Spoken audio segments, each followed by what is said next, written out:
C'est avec plaisir quand même. Ça va. Alhamdoulilah, comme on dit. Un peu fatigué parce que, vous savez, ce départ, c'est quand même une grande décision. Après 55 ans et demi de présence de vie parmi les Tunisiens, les Bizertins, vous imaginez que c'est un peu une déchirure. Alors ce départ, je vous explique, il y en a qui ne comprennent pas. Mais lorsque je suis entrée en religion, je suis entrée dans une congrégation où on vit en communauté. On ne vit pas seul.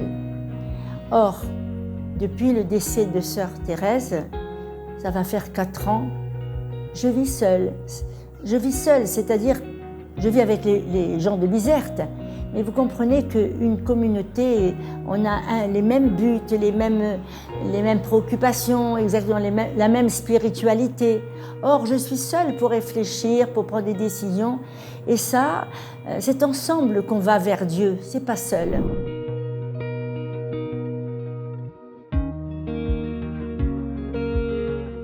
Je pense qu'il n'y a pas de secret. Les gens qui sont aimés et accueillis, peut-être c'est parce qu'eux-mêmes ont aimé et accueilli. Et ça, je le dis sans orgueil, parce que ce serait ridicule, mais j'aime les gens que je rencontre. Je suis une personne de relation. Lorsque je marche en ville, je souris, je dis bonjour. Même si je ne connais pas les gens, je vois un visage triste et je fais un sourire et la personne se détend. Je ne sais pas, moi je n'étais pas consciente, honnêtement, de tout l'amour que les gens me portaient. Je n'étais pas consciente. Même vous savez bien que j'ai la réputation d'avoir été sévère. Je reconnais que j'étais sévère, même peut-être un peu trop. Mais je l'ai fait dans le sens d'aider les enfants à grandir, à aller vers le but que tout le monde désire, être heureux. Mais pour être heureux, il faut y mettre le prix.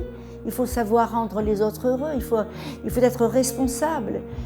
Quand je pense des fois que les parents qui les mettaient chez nous, ils payaient une scolarité, et je disais aux enfants, vos parents se sacrifient pour vous, ils font des efforts. Et donc vous devez répondre. Et les enfants comprenaient. Et maintenant qu'ils sont grands, vous pensez qu'ils le comprennent très bien.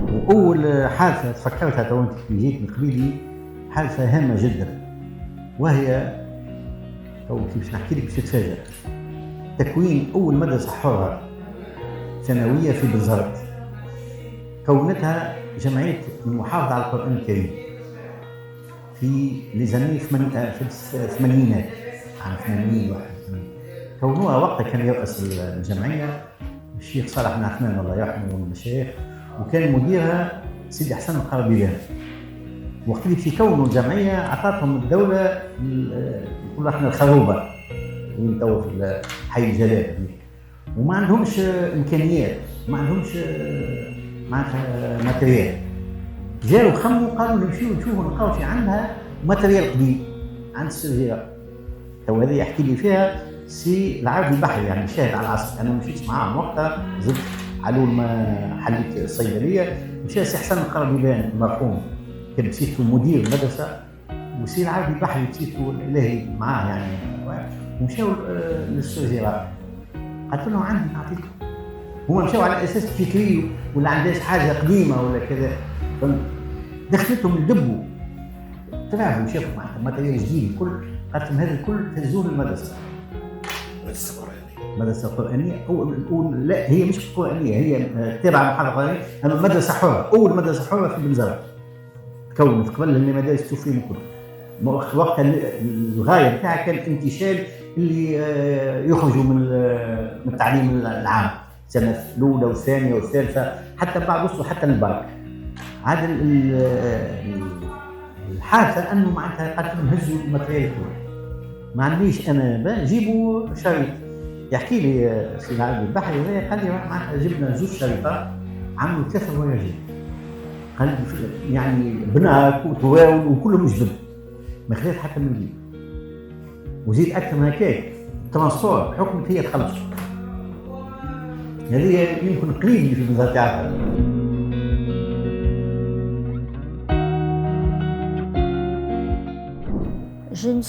je ne peux pas être fière parce que ce que j'ai accompli, c'est avec l'aide de Dieu et l'aide des gens qui vivaient avec moi, que ce soit les parents, les maîtresses, les employés de maison, avec lesquels je garde encore d'excellentes relations. Encore ce matin, il y a une concierge qui a vécu 42 ans, qui a travaillé 42 ans avec nous. Et on est resté très proches, très proches. Je pense que c'est ensemble qu'on avance. On n'avance jamais seul, jamais seul. Et tout ça, ça crée une ambiance, comment dirais-je, de paix et d'amour. Il faut dire ce qu'est d'amour. Vous voyez, tout à l'heure, j'étais chez une dame, une voisine, et elle m'a dit, écoute, c'est pas parce que tu pars, mais si ta famille, les membres de ta famille désirent passer quelques jours à Bizerte, tu peux leur dire que je leur offre ma maison. S'ils veulent, je reste avec eux, nous vivons ensemble. Autrement, s'ils préfèrent être seuls, je leur laisse la maison et je vais chez mon fils. Vous croyez que c'est pas beau ça? C'est pas de l'amour ça? Et une dame qui vivait près de chez moi là, elle était très malheureuse parce qu'elle était veuve à 32 ans avec 4 enfants. Et alors elle m'a dit, l'année prochaine je ne pourrai pas inscrire mes enfants chez vous, je ne pourrai pas payer la scolarité. Alors je lui ai dit, ah non, non, les enfants vont quitter leur école, leurs camarades, leurs maîtresses. Non, non, non. J'ai dit, vous les laissez, mais je peux pas. J'ai dit, ça ne fait rien. Les parents vont m'aider à régler ce problème-là. Et cette dame, alors après, quand son grand-fils travaillait, elle nous apportait les gâteaux pour les fêtes et tout ça là. Et je lui ai dit un jour, ça suffit de nous gâter. Maintenant, vous avez vos enfants et vos petits-enfants. Elle m'a répondu, quand on fait partie de la famille, c'est pour toujours. Jamais. Jamais, parce que moi je respecte la religion des gens qui sont autour de moi, même ceux qui n'ont pas de religion, ça se trouve cela. Hein. Mais je n'aime pas les gens par rapport à leur religion, je les aime pour ce qu'ils sont. Vous savez, il y a des gens très généreux dans toutes les religions, il y a des gens qui ne le sont pas, ça ne me regarde pas. Ça ne me regarde pas. Moi, j'ai toujours une relation franche, je pense que j'ai toujours été respectée. Toujours respectée. D'ailleurs, j'ai gardé le voile pour bien montrer aux gens que j'étais la directrice, que j'étais une chrétienne, et donc qu'ils ne me disent pas après « Ah, mais je ne savais pas que c'était une école catholique ». Non. Alors, j'ai annoncé, mais jamais, vous pouvez demander aux élèves, jamais nous n'avons parlé de religion. Jamais. Jamais. Ils me disent, ça se peut que les enfants aient... Non, les enfants ne se préoccupent pas, n'ont jamais posé la question, pourquoi? Il y a des anciens élèves qui sont venus dernièrement et qui m'ont dit, on s'est toujours posé la question, mais quelle est la vie des sœurs? Comment vivent-elles? Parce qu'elles nous voyaient simplement enseigner tout cela. J'ai dit, on vit comme vous, on dort, on mange, on prie, on sort, on rencontre les gens. On n'est pas fait d'une autre argile, on est tous pareils. Dieu nous a créés, Dieu a voulu qu'on soit ce qu'on est, voilà, c'est tout. Et qu'on réponde à ce qu'il nous demande. C'est comme que ce soit dans l'islam, dans le judaïsme, chez les chrétiens, chez les non-chrétiens, il y a des gens, vous savez, qui vivent généreusement sans avoir la foi. Mais qui peut dire qui a la foi? Qui peut dire ça? Personne. Je ne sais pas si vous connaissez Jean d'Ormesson. Jean d'Ormesson dit « Je ne dirai pas que Dieu existe, je ne dirai pas non plus qu'il n'existe pas. » Ça, c'est de l'honnêteté. برشا ناس يتصوروا اللي مدرسة الأخوات في بنزرت الهدف منها هو هدف مخفي، هو هدف باش يلم العباد يوجههم للمسيحية. وقت اللي نقراو في مدرسة الأخوات، واللي قراو في مدرسة الأخوات يعرفوا اللي بالعكس، يعني ما فما حتى شيء من الشيء هذا. يعني ديانتهم والبراتيك نتاع ديانتهم كانت ما راوهاش بالكل، وكانت يعني كيف احنا ديننا، يعني حاجه نعملوها بيننا وبين ربي سبحانه وتعالى. في السنوات 7 سنوات اللي عديتهم في المدرسه، ممكن كنا نحتفلوا بالاعياد الدينية الإسلامية أكثر من المدارس العمومية. مهدي كانت سور جيرار حاجة سامبل، حاجة سامبوليك في الأعياد الدينية، كانت تدور علينا بشكارة الحلوى وكعبة حلوى كعبة حلوى للتلامذة الكل في الأقسام الكل. مش حاجة كبيرة، لكن كانت ان بوان باش تركز عليه مع كل مدرسة، وهذا يجب يشهدوا به المدرسات اللي قراونا في مدرسة الأخوات. كانت في المولد قبل ساعة عيد كبير، قبل ساعة عيد صغير، كل لعيبه حلوه هذيك، ونعملوا كل وقفه، كل 10 دقائق 15 دقيقه في كل قسم، باش نحكيوا على المغزى والمعنى نتاع الاعياد هذه، الاعياد الاسلاميه. وبالطبيعه كانت المعلمات نتاعنا هما اللي يفسرونا بالطبيعه بكل حسب كل مستوى وحسب كل عمر الصغيرات. ما كنتش انا في ال7 سنين اللي عديتهم ما ريت حتى سيني، بخلاف بالطبيعه السليب اللي تلبسوا المدرسات، مش كان سور جيرار اللي سور الكل، بخلاف هذاك ما رينا حتى سيني يدل اللي المدرسه هي مدرسه اخوات ولا مدرسه مسيحيه. هذا من ناحيه التدريس، ومن ناحيه الاجتماعيه كيف بالطبيعه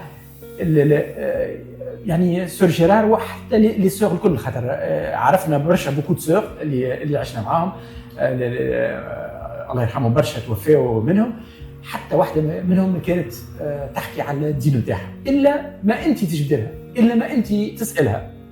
وكانت هدايا انا موضوع بالنسبه لي، انا موضوع نحب نتناقش فيه معاهم، سواء مع سور تيريز ولا بعد اكثر قلت لك مع سور جيرار. عندنا سوايع نحكيو على تحكي لي على الديانه نتاعها، كيفاش اي موضوع نشوفوه، كيفاش الموضوع هذايا من منظور الديانه نتاعها، وانا نحكي لها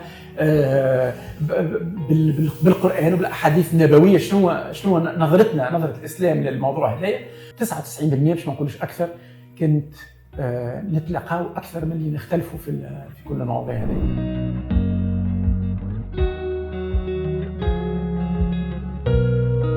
Justement, quand la mosquée a été construite, on nous a dit qu'il y avait une mosquée qui serait construite. Il y a des gens qui nous ont dit sans doute, pas des musulmans, hein, des gens comme ça, qui nous ont dit sûrement qu'on va vous dire de fermer l'école. On ne va pas supporter une école catholique, mais nous on n'enseigne pas la religion, mais en face de la mosquée. Et c'est le président Bourguiba qui l'a inauguré, la mosquée. Et je me souviens qu'on était là pour l'accueillir et tout ça. Il n'y a jamais eu de problème, jamais, jamais, jamais. وانا كنت امام جامعه الفتح لاكثر من 20 سنه، وجامعه الفتح مقابل المدرسه هذه، والمدرسه هذه نعرفها، انا زرتها، عملت معاها حتى في امور بلديه وقتها وكذا، فيها حتى اللي يسكنها في شقال، يعني مكان للعباده يعملون نهار الاحد، معناتها برشا ناس تستغرب يعني مقابله الجامعه قد وعمره لا صار. انا تقريبا 15 سنه امام في جامعه الفتح، عمره لا صار كل اعوذ بالله من ذلك. وتعرف هي هذا وانا يعني دليل ما فماش حتى اشكال. Jamais. Jamais aucun parent ne m'a dit mais vous savez, il faut faire attention, hein, nous autres on est musulmans. Jamais, jamais, jamais, jamais, jamais. Les enfants parlaient de ceux qui vivaient à l'école. Jamais nous n'avons parlé de dire vous savez, vous êtes musulmans, on ne partage pas votre foi. On respecte les gens. Et puis de toute façon, vous savez, je me souviens d'une année où le président Bourguiba avait envoyé une lettre pour le 1er de l'an. Et il avait dit, sur le dogme, nous ne pouvons pas nous entendre. Mais par contre, musulmans, chrétiens et juifs, nous pouvons nous entendre sur la nécessité d'être généreux envers les autres. Ça, c'était beau, hein.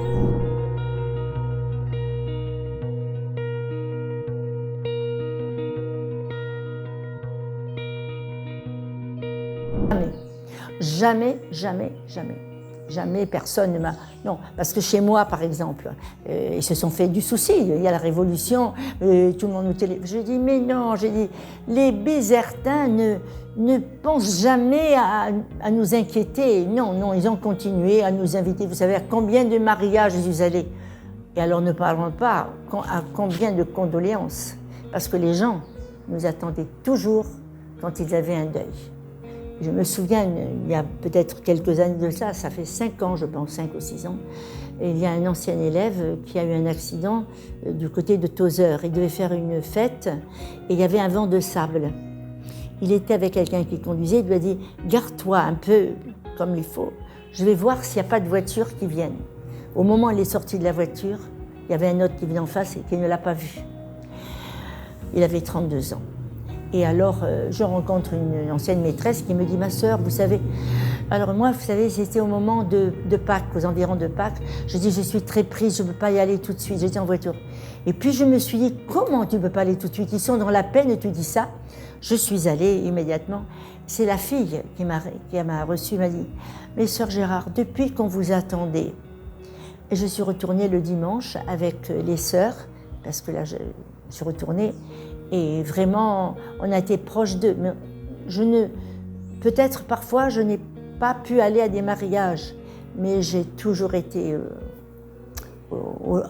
auprès des gens qui souffraient, ou des malades, à l'hôpital, à la clinique, chez eux. C'est pas simplement moi. Vous savez qu'on parle de sœur Gérard parce que j'étais la directrice, mais c'est pas simplement moi. Vous avez derrière vous sœur Marie-Jean Bosco, sœur Thérèse, toutes les sœurs qui vivaient avec moi. C'est elles qui m'ont aidée. Seulement les gens parlent de sœur Gérard parce qu'ils connaissaient bien ce nom-là, c'est tout. Mais c'est pas moi qui ai fait ça toute seule, hein. Non, non, non, c'est ensemble qu'on a fait. Non, c'est pas un titre, non. Gérard, c'est le prénom de mon petit frère. On avait 11 ans de différence. Et alors, à cette époque-là, pour montrer qu'on voulait changer de vie, être plus généreuse, la vivre autrement, on nous demandait de changer de nom. Mais on n'était pas obligé. Hein. Mais enfin, moi, j'ai pris ce prénom de Gérard, et j'ai ajouté Marie, Gérard Marie, parce que mon frère s'appelait Gérard, pour avoir un lien avec ma famille aussi. Ils étaient très contents d'ailleurs. Ça varie de jour en jour, parce que vous savez bien que des fois, ils ont 3 jours, on vient de le cordon ombilical, et des fois, ils ont 3 jours. Donc, parfois, les parents, bon, vous savez bien qu'elles signent l'abandon, et quand elles quittent l'hôpital, les mamans signent l'abandon puisqu'elles ne savent pas qu'est-ce qu'elles vont faire. Elles n'ont pas de travail, elles n'ont pas de logement, elles sont chez leurs parents. Or, il y a des parents qui n'acceptent pas, qui disent bon. Par contre, il y a des parents qui acceptent. Moi, j'ai vu des grands-parents venir voir l'enfant, s'occuper de l'enfant.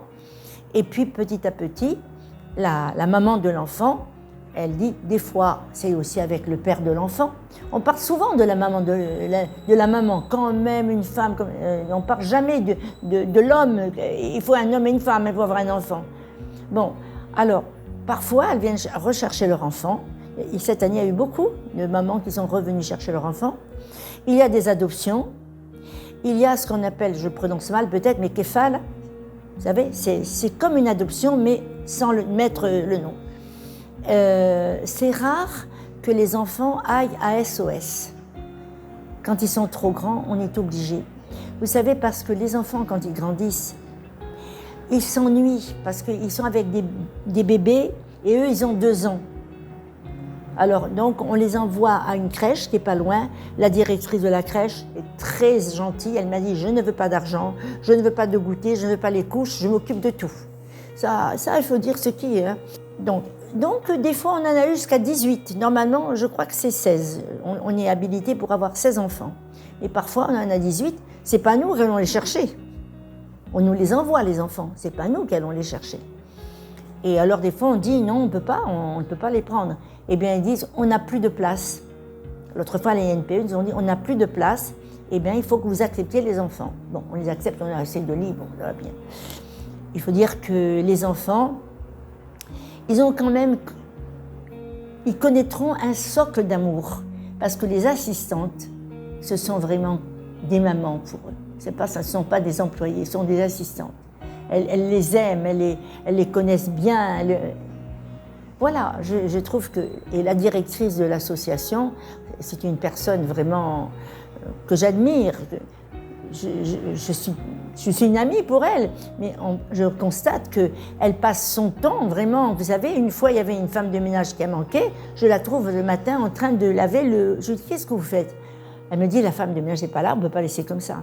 C'est pas tout le monde qui fait, elle s'occupe de tout. Vraiment, tout ce qu'on lui demande, elle le fait. Aussi, on a un président, le docteur Gabsi Mohamed, c'est un ancien élève que j'ai connu, il avait 4 ans, hein, et qui est dévoué, qui le fait vraiment... c'est quelqu'un qui fait tout ce qu'il fait, il le fait bien, honnêtement. Hein. Je connais sa famille, c'est une famille aussi généreuse. Et les membres du comité sont des personnes qui s'engagent vraiment dans l'association. سير جيرار تعلمت منها برشا. تعلمت منها وقت اللي بالطبيعه كانت المديره نتاعنا، تعلمت منها ديسيبلين. اي انسان قرا في مدرسه الاخوات ولا ما قراش يعرف سير جيرار هي معروفه برشا بالديسيبلين. وبعد من الحاجات اللي تعلمتهم من عندها الوقت، كيفاش الانسان بالحق بخلاف عائلته بخلاف خدمته يجم يعطي من وقته، يعطي من صحته، يعطي من جهده، يعطي من ماله للعباد اللي مستحقه. وما فماش بالنسبه في نظري انا عباد مستحقه للإعانة وللهوة وللعناية كما الصغيرات نتاع جمعية صوت الطفل. بالحق يا مهدي كانت تعدي برشا وقت داخل الجمعية وخارج الجمعية. داخل الجمعية مع الصغيرات، مع الأمهات الحاضنات، ديما تفرمي فيهم، ديما تنصحهم. وكانت زادة البرة عندها دور كبير. البرة كانت دور ديار ودور المؤسسات. Elle faisait du porte à porte باش تلم الفلوس، باش تلم الاعانات لك الصغيرات هذو. واحنا نجم نقولوا ليكيب جون اللي خلطت من بعد تعلمنا من عندها برشا. انا بالذات تعلمت من عندها برشا كيفاش ما يلزمش واحد يحشم في الناحيه هذيا، كيفاش نلقاو الشجاعه والفولونتي والكوراج باش نمشيو لواحد واثنين وثلاثه ونلقاو باب نسكر وباب محلول باش نجموا نلموا الاعانات ونلموا لي بوزوان تاع لي بيبي. تعرف انت في جمعيتنا لي بيبي نتاعنا عايشين هنا في الجمعيه 24 ساعه على 24، يعني مش يمشيوا ويجيو، موجودين هنا. دونك لي بوزوان تاعهم في الحليب وفي الكوش وفي الماء وفي الياغورت، يعني لازم كل يوم نحبل العجله. دونك لازمنا كل يوم نوفروا لهم الحاجات اللي ناقصتهم. وهذه من الحاجات اللي تعلمتها بالكدا على سير جيرار. Je suis allée, vous savez, par hasard. C'était un peu loin d'ici, je ne me rappelle plus comment ça s'appelait. C'était Lana, oui. Et je devais aller, il y a une enseignante qui a eu un bébé. Elle nous a invités à aller voir le bébé. Et la sœur de elle s'appelle Ella Belkaya, sa sœur, Rachida, je crois qu'elle s'appelait, je ne me rappelle plus. Elle était secrétaire ou trésorière. Elle m'a dit, elle avait les enfants chez nous. Elle m'a dit, dimanche, il y a l'ouverture de l'association. Vous venez, Sœur Gérard? Je lui ai dit, je ne peux pas parce que je suis invitée à aller voir un bébé, je ne peux pas. Et puis après, elle m'a dit, faites un effort. Alors je suis allée avec les sœurs voir le bébé. Et puis je leur ai dit, comme c'est un peu loin, je leur ai dit, écoutez, je viendrai vous rechercher ou bien vous prendre un taxi. Je suis allée là, j'ai trouvé un monde fou pour l'ouverture. Et on a eu, au départ, on avait une petite fille, je crois qu'elle s'appelait Gofrane. On a eu une petite fille, une, après deux, après trois, après quatre. Et puis maintenant, régulièrement, c'est rarissime qu'on ait moins de 11. C'est rarissime. Alors quand ça tombe pendant le ramadan, c'est compliqué. Hein. Ah oui, c'est compliqué, mais les assistantes ne disent jamais non. Elles sont toujours présentes. Vous savez, il faut, voilà, comme vous vous dites, comment vous faites, mais parce que ce soit la directrice, que ce soit le président, ils respectent ces personnes-là. Ils ne les traitent pas, vous comprenez ?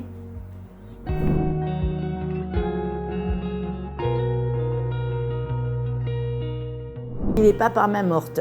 La première année, je ne sais pas pourquoi, je suis allée, la première année, on n'avait pas d'argent. On n'avait pas d'argent. Et donc, qu'est-ce que j'ai fait ? Je me suis dit, si on m'avait dit que je ferais ça un jour, j'ai été frappée chez les gens qui ont de l'argent. Les médecins, les pharmaciens, qui ont un peu d'argent. Je ne dis pas que... Et je leur ai... Les commerçants. Et je leur ai dit, est-ce que vous ne pouvez pas nous aider pour l'association? Et il y a quelqu'un qui m'a dit, ah, Sœur Gérard, je vous aide pour tout, mais pas pour les enfants du péché. Alors je lui ai dit, vous avez le droit ou non d'aider. Je vous demande, vous me dites non, je ne vais pas vous prendre pour... Alors, mais retirez ce mot, les enfants du péché. Il m'a dit, je le retire. Il y a un gros avancement, vous savez, les gens nous aident beaucoup. Avant, j'allais frapper pour qu'on me donne de l'argent. Maintenant, on me téléphone pour dire, venez chercher de l'argent.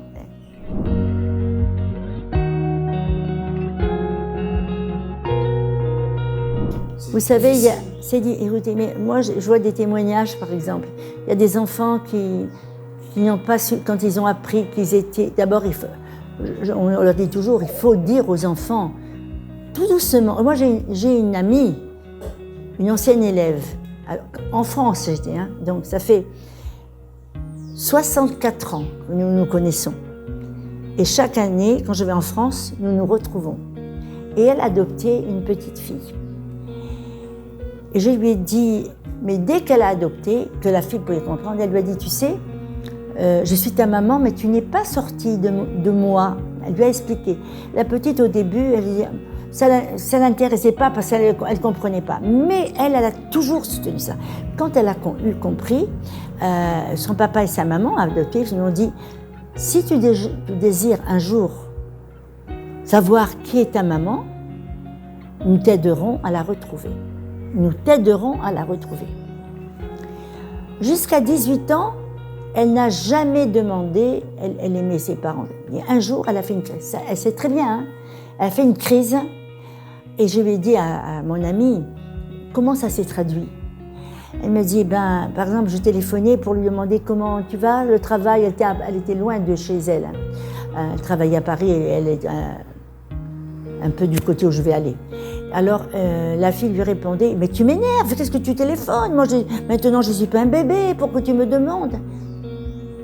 Et puis, un quart d'heure après, elle téléphonait, maman, pardon, maman, pardon.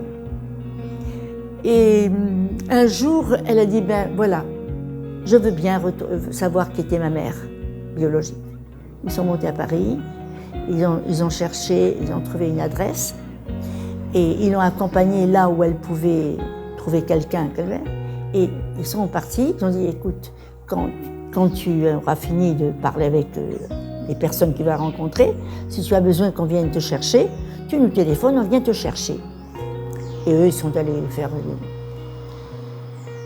Et quand elle a rencontré sa grand-mère, pas sa mère, sa grand-mère, alors on ne sait pas pourquoi elle n'a pas rencontré sa mère, on ne le sait pas, mais elle a dit, en sortant, « Merci de m'avoir accompagnée, mais le chapitre est fermé, je ne veux plus rencontrer ma mère. » Donc je ne sais pas ce que la grand-mère lui a dit, je ne sais pas. Donc il y a, et puis elle est mariée, elle a 2 enfants, elle est très épanouie.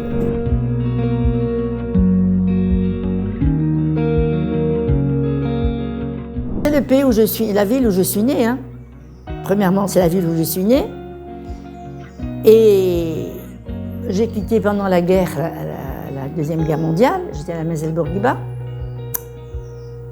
Et je suis revenue après, en 68, donc ça fait 55 ans et demi. Et je n'ai connu que du bonheur. Moi, je pensais que c'était... J'ai dit comme ça, un monsieur m'a demandé, vous n'avez pas eu... Non, les Bizertins sont très gentils pour moi. Il m'a dit, non, ils vous aiment, nous vous aimons. Alors donc, je pense que c'est vrai. Il n'y a pas d'hypocrisie chez... Non, chez les gens que je connais, il n'y a pas d'hypocrisie. Ceux qui ne m'aiment pas ne sont pas venus.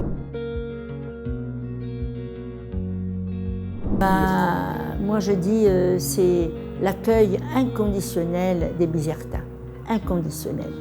Je peux avoir besoin de n'importe quoi, ils ne vont pas me demander « Oh, comment » ou n'importe. Inconditionnel. Ça, c'est l'accueil. C'est vrai que la Tunisie est un pays d'accueil, une terre d'accueil.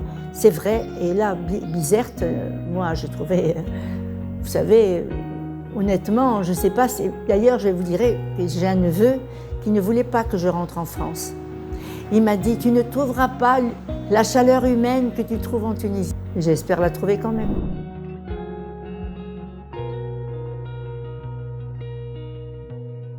Ce que je sais faire, c'est le couscous, la chakchouka, pas la melouchia, non, j'ai jamais fait.